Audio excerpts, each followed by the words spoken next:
Urgente! Alan dos Santos revela como o ministro Fux acabou com Moraes e Flávio Dino no STF. A minha leitura é, o Fux está dando um recado. Quando vocês vierem estuprar o Maduro, o Lula e a Suprema Corte inteira, lembre-se que eu ainda sou o juiz e eu não estou com essa galera. A minha leitura é essa. Vocês... É isso.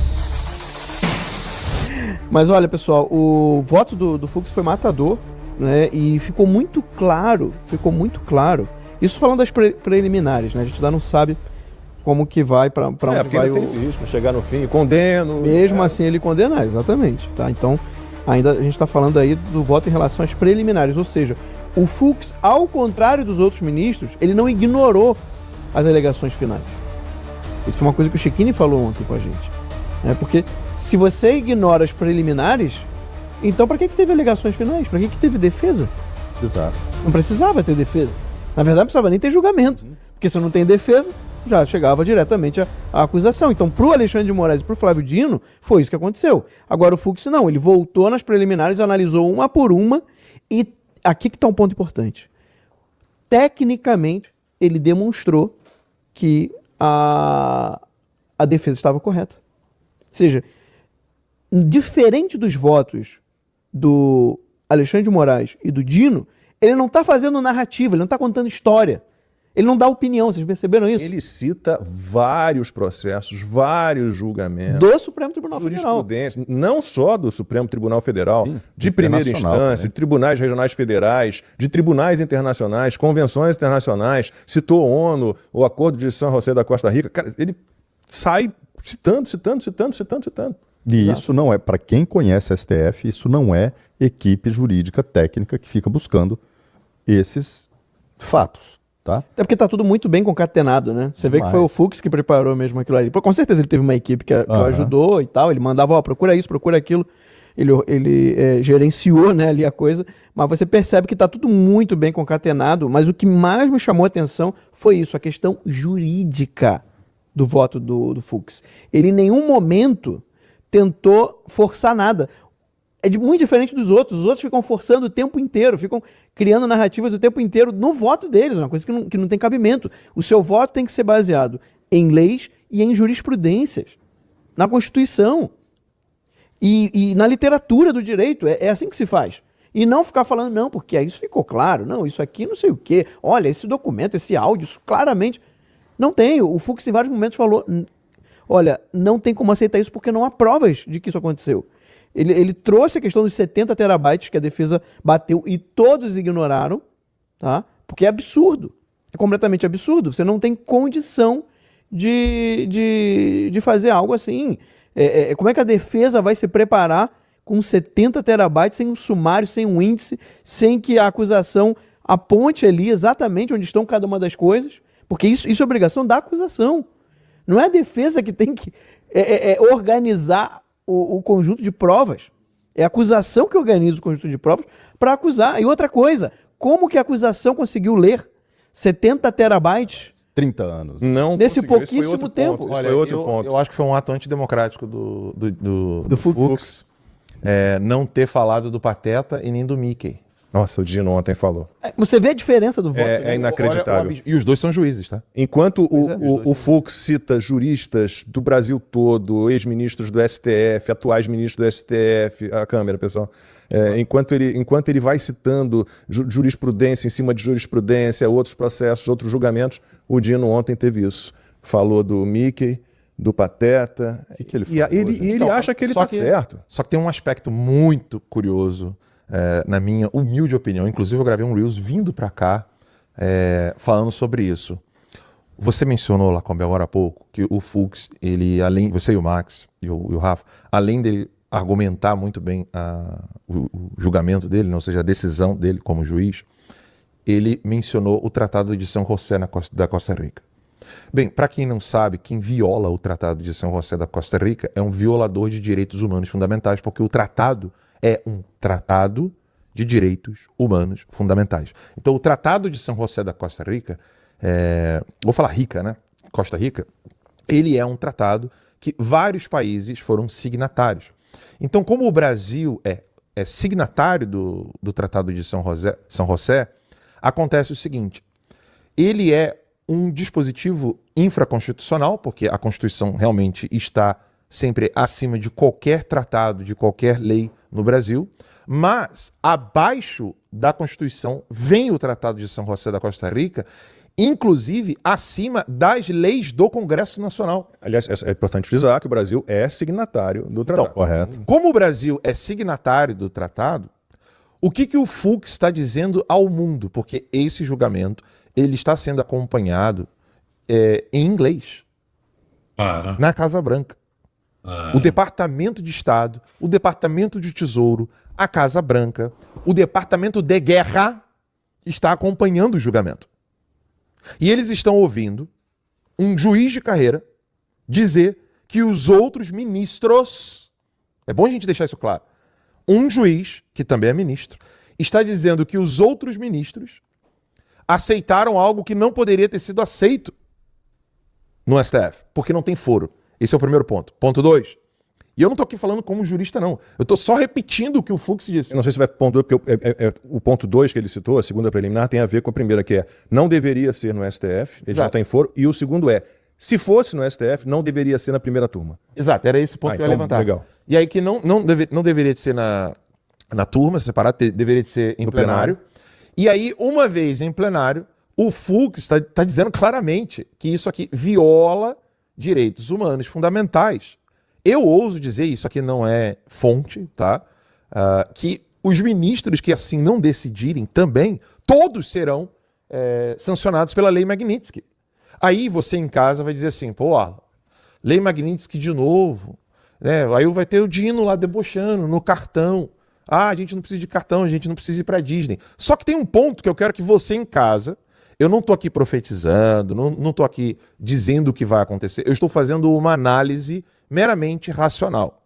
O Brasil territorialmente é vizinho e faz fronteira com a Venezuela, país do qual não tem um líder político, mas uma pessoa que está usurpando o poder e é chefe de narcotráfico.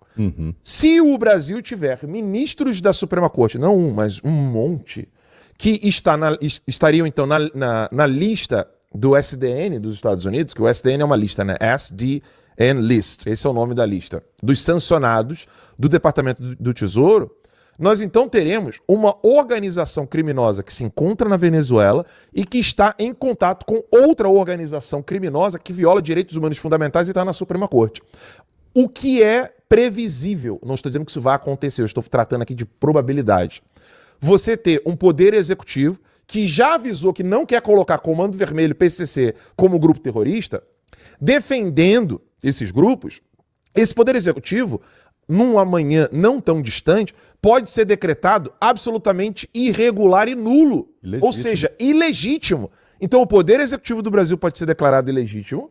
Eu não estou dizendo que irá, eu estou dizendo que há uma probabilidade. Há a probabilidade do poder executivo brasileiro ser declarado ilegítimo com, por exemplo, uma possível fraude eleitoral no ano que vem, não sei, mas sobretudo porque ele já protege grupos de narcotraficantes que são grupos terroristas e que em breve Comando Vermelho e PCC entrarão na lista de grupos terroristas. E a Suprema Corte lotada de pessoas que foram sancionadas pela Lei Magnitsky. E ontem a Casa Branca disse que usará, inclusive, o poder militar para poder para poder proteger o direito de liberdade de expressão, não apenas nos Estados Unidos, mas também em outros países nos quais os Estados Unidos quer fazer parceria. Então, resumindo, linguagem de boteco, o que o Fux poderia estar fazendo, e essa é a minha leitura, eu não estou dizendo que isso é fato, eu não estou dizendo que isso aqui é o que vai acontecer amanhã, a minha leitura é, o Fux está dando um recado, quando vocês vierem estuprar o Maduro, o Lula e a Suprema Corte inteira, lembre-se que eu ainda sou o juiz e eu não estou com essa galera.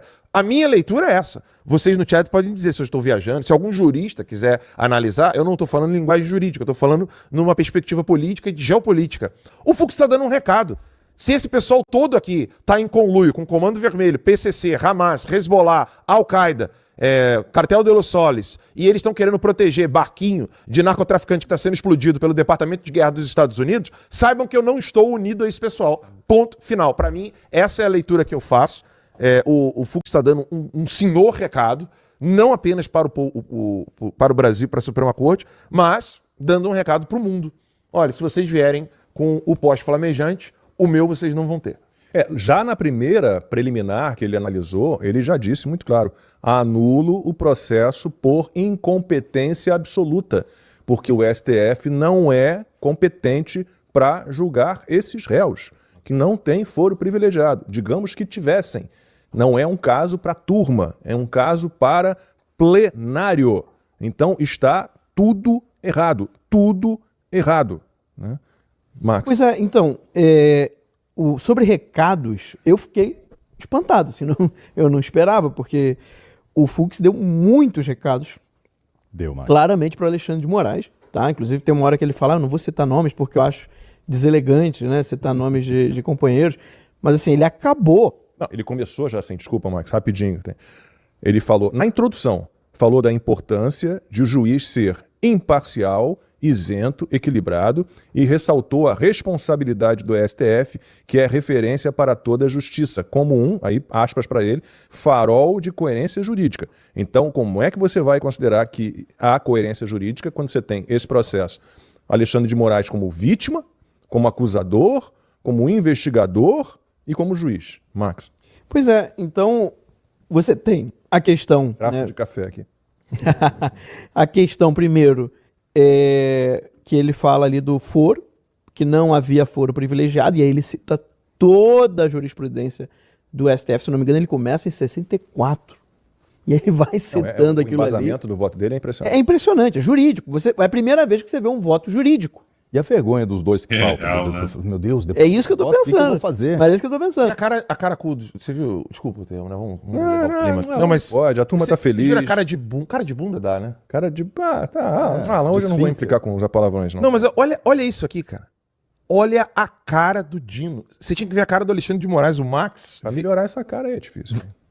Realmente. Mas é aquela cara assim, rapaz, isso aqui não estava combinado. Porque vocês lembram de ontem o Fux colocando o Zanin na parede, o meu seguidor?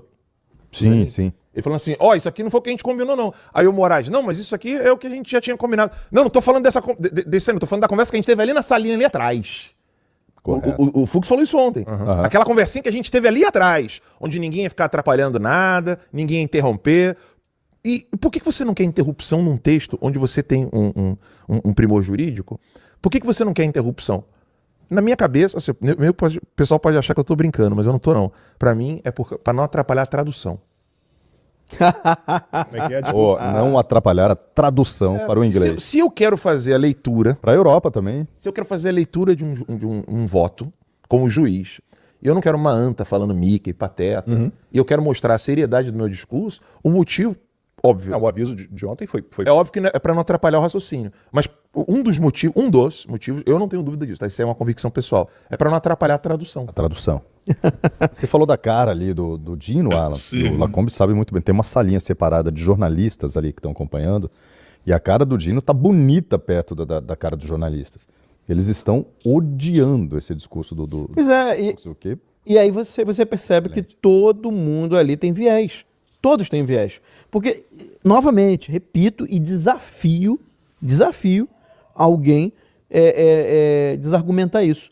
O Fux não dá opinião em nenhum momento do voto. Zero. Não tem opinião. Nem piada. Porque o tempo inteiro nos outros é uma opinião. São interpretações subjetivas de fatos indeterminados. Exatamente o oposto do que deveria ser um julgamento. Porque o julgamento é algo, né, baseado na lei, né, por fatos, de fatos, sobre fatos determinados. Desculpa, que é importantíssima essa informação. Não sei se a turma é muita gente que está com a gente agora, 46 mil visualizações simultâneas, 48 foi o recorde, eu acho, naquele dia do 30 de julho da Magnífica. Estamos a 2 mil visualizações do nosso recorde. Compartilha aí, deixa o like. Do Conversa Timeline. Mas o Fux, ele não dá opinião, como disse o Max, ele cita jurisprudência, ele cita processos antigos, julgamentos antigos do Brasil, do mundo inteiro, e quando ele faz comparações, são comparações, quando ele exemplifica, citando, né, antigos casos, assim, deixa tudo muito claro, e é muito importante a gente dizer isso, porque ele falou, por que as condenações do Lula foram anuladas pelo Edson Fachin inicialmente? Por causa de um problema de... Lembra que o cara me corrija? Por conta não pode. Por causa de... Estou aprendendo. Por causa de erro de CEP.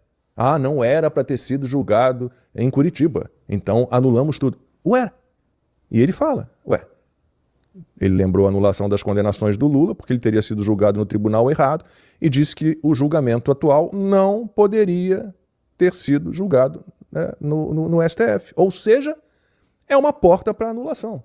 Se ele não conseguir anulação agora, se o voto dele não fizer diferença, se houver recurso e o recurso não for aceito, é uma porta aberta para anulação. Desculpa, mano. A descrição para vocês fortalecerem no like, nossa tropa que mais compartilha a direita no mundo. Então, juntos é nosso. Até a próxima. Tchau, tchau.